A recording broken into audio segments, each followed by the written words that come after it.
من النهارده وبكره باذن الله الناس هتبدا تكتب تنسيقها بتاع المرحله الاولى، تكتب رغباتها. ايه هي الرغبات؟ الكليات اللي انت حابب تخشها طبعا عن طريق الدرجه بتاعتك والنتيجه بتاعتك. فمن النهارده وبكره باذن الله هتبتدوا تكتبوا بقى رغباتكم وتنسيقكم. موقع التنسيق هيفتح تقريبا عندك كده 70 رغبه او حاجه هتكتبها. في حاجه مهمه قوي، بالله عليك بالله عليك ركزوا فيها، وهي التوزيع الجغرافي. ايه التوزيع الجغرافي ده؟ ان انت حضرتك دلوقتي مثلا في اسكندريه، فهتكتب مثلا طب اسكندريه، تكتب طب اسكندريه، طب دمنهور، طب قصر العيني، طب عين شمس، طب الجيزه، طب مش عارف ايه، طب تكتب مثلا بتاع 15 20 كليه طب.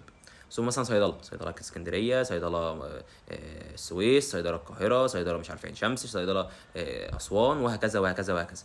فانت بتكتب الكليه اللي انت عايزها، بس خلي بالك ان انت لازم تكتب الكليه اللي انت عايزها وتكون لازم موجود في نفس المحافظه.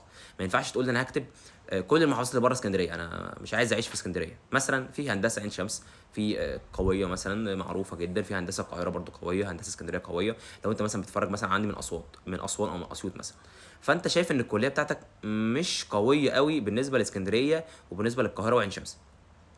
ف... فتقول انا بص، انا مش هكتب انا هندسه اسيوط، فهكتب هندسه اسكندريه، ثم هندسه عين شمس، ثم هندسه مثلا القاهره او هندسه اي حاجه تانية، ومش هكتب اسيوط. مش هتخش كليه. يعني ايه مش هتخش كليه؟ يعني بجد مش هتخش. مش هيجيب لك اصلا اسيوط. يعني انت عارف انت اسيوط انت مش عايزها، مش هيجيبها لك.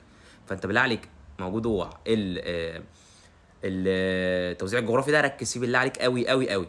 وانت تكتب رغباتك ابعتها لنا هنا، التيم هيبص لك عليها وهيقول لك خلي بالك دي صح دي غلط، دي هتجيب لك الرغبه الاولى، الرغبه السابعه، الرغبه الثامنه، الرغبه العاشره. خلي بالك وانت بتكتب رغباتك، اصل دي رغبات. يعني رغبات يعني رغبات، يعني انت ممكن بعد كده ما تلاقيش كليتك، عادي جدا. فركز وانت تكتب تنسيقك، واحنا هنا متاحين 24 ساعه، التيم كله قاعد على على المنصات بتاعتنا، مواقع التواصل الاجتماعي والمنصات بتاعتنا، يوتيوب فيسبوك تيك توك، كل حته قاعد لخدمتك. قاعد لخدمتك دفعه 2025، علشان ما نبدا مع دفعه 2026 هنقول لك بقى باي باي كده، هنركز مع دفعه 2026. فاحنا معاك لحد باب كليتك ولحد ما تتخرج باذن الله، لا تقلق حبيب قلبي.